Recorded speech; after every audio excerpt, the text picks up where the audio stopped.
मेहता जी की इकलौती बेटी थी रिद्धि। मेहता जी की पत्नी का नाम था मालती। मेहता जी और मालती दोनों ने अपनी बेटी रिद्धि को बहुत प्यार से पाला था। वैसे तो हर माँ बाप अपने बच्चों से बहुत प्यार करते हैं, लेकिन मेहता जी को अपनी बेटी से इतना प्यार था कि वो उसके बिना एक मिनट भी नहीं रह सकते थे। उन्होंने कभी अपनी बेटी को पढ़ने के लिए बाहर हॉस्टल में भी नहीं भेजा था, क्योंकि मेहता जी को लगता था कि अगर उनकी बेटी उनकी आंखों से दूर हो गई तो वो जी नहीं पाएंगे। वक्त गुजरता चला गया और मेहता जी की बेटी रिद्धि अब पूरे 26 साल की हो गई थी। मेहता जी ने रिद्धि का रिश्ता एक बहुत ही अच्छे घर में आशीष नाम के एक लड़की के साथ पक्का कर दिया। लेकिन रिद्धि का रिश्ता पक्का करते ही मेहता जी बहुत उदास रहने लगे। एक दिन सुबह के वक्त जब वो अपने घर में चुपचाप बैठे हुए थे तो मालती उनके पास आई। क्या बात है, अब तो आपको खुश रहना चाहिए। आशीष जैसा अच्छा लड़का मिला है हमारी बेटी को।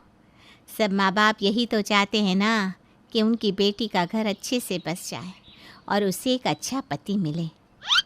तुम्हारी बात सही है मालती, हमारा दामाद बहुत अच्छा है। मुझे हमेशा से रिद्धि के लिए ऐसा ही लड़का चाहिए था। तो फिर आप उदास क्यों हैं? अब देखो, 10 दिन के बाद मेरी बेटी की शादी है, उसके बाद क्या होगा? अरे होना क्या है, बेटी अपने घर जाएगी, अपने पति के साथ खुश रहेगी। सारी दुनिया में ऐसा ही तो होता है ना। एक काम करता हूँ मालती, मैं ना आशीष से बात कर लेता हूँ। क्या पता वो शादी के बाद हमारे घर आकर रहने को तैयार हो जाए। अरे ये आप कैसी बात कर रहे हैं? भला वो क्यों हमारे घर आकर रहेगा? और वैसे भी मुझे ना घर जमाई नहीं चाहिए। मैं अपनी बेटी को खुशी खुशी विदा करना चाहती हूँ। लेकिन मैं अपनी बेटी को खुद से दूर होते हुए नहीं देख सकता। मैं अपने हाथों से उसकी विदाई नहीं कर सकता। इतना कहकर मेहता जी बहुत ज़्यादा उदास हो जाते हैं। उनकी आंखों से आंसू बहने लगते हैं। ये देखकर मालती समझ जाती है कि उन्हें अपनी बेटी के इस घर से जाने का बहुत दुख था। मालती उन्हें समझाने की बहुत कोशिश करती है, लेकिन मेहता जी की समझ में कुछ नहीं आता। शाम के वक्त, क्या हुआ पापा, आप इतने उदास क्यों लग रहे हैं? आपकी तबीयत तो ठीक है ना? कुछ अजीब सा लग रहा है बेटा, सर भी गर्म हो रहा है। अरे पापा, आपको तो बुखार है, लेकिन अचानक से बुखार कैसे हो गया? सुबह तक तो आप बिल्कुल ठीक थे। तुम्हारी विदाई की बात सुनकर बुखार हो गया है तुम्हारे पापा को। तुम जानती हो ना रिद्धि, तुम्हारे पापा तुमसे कितना प्यार करते हैं। और शादी होकर तुम दूसरे घर चली जाओगी, इतनी सी बात से परेशान हो गए। और अब देखो अपनी तबीयत भी ख़राब कर ली। पापा, आपको इतना परेशान होने की ज़रूरत नहीं है। वैसे भी मेरी शादी इसी शहर में है और मेरा ससुराल यहाँ से सिर्फ 1 किलोमीटर की दूरी पर है। आप जब कहेंगे मैं आपसे मिलने चली आऊँगी।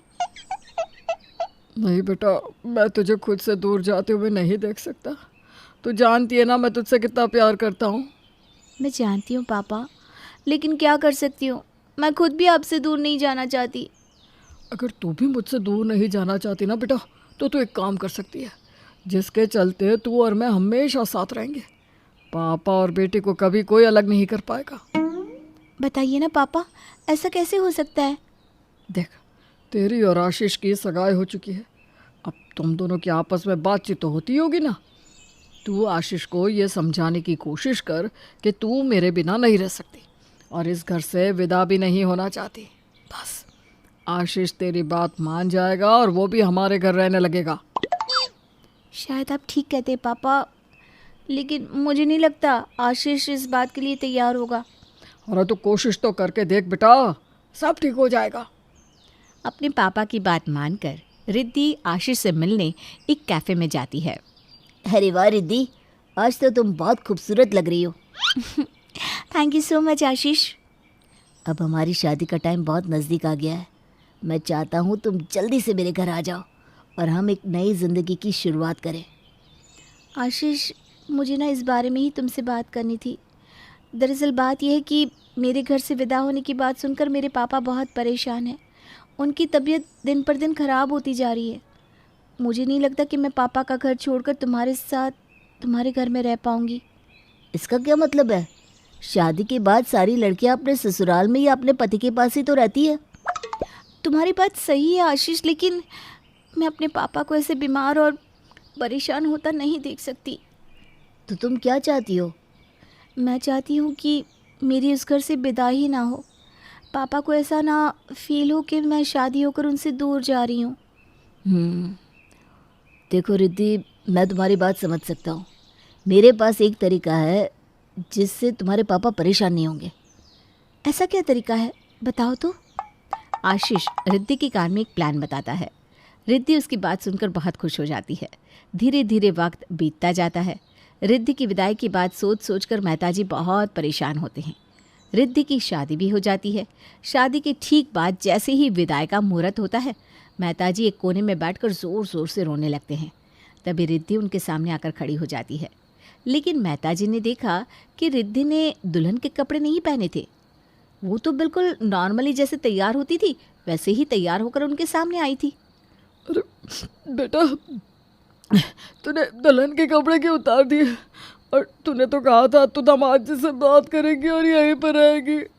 पापा, वही तो मैं आपको कहने आई हूँ। मैं कहीं नहीं जा रही हूँ, इसीलिए तो मैंने नॉर्मल कपड़े पहने हैं। क्या आशीष इस बात के लिए तैयार हो गया? उसे इस बात से कोई परेशानी तो नहीं? तभी मालती वहाँ पर आती है।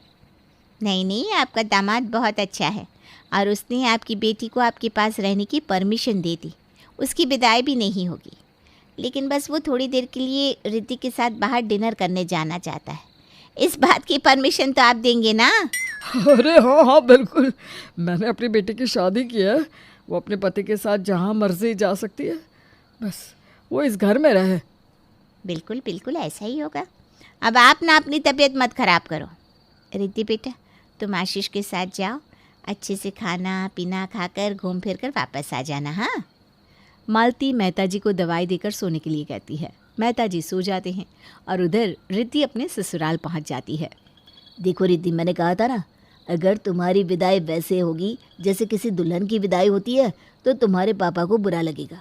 मेरा मतलब वो दुखी हो जाएंगे और उनकी तबीयत खराब हो जाएगी। लेकिन अब तो बड़ी आसानी से उन्होंने तुम्हें ससुराल आने दिया।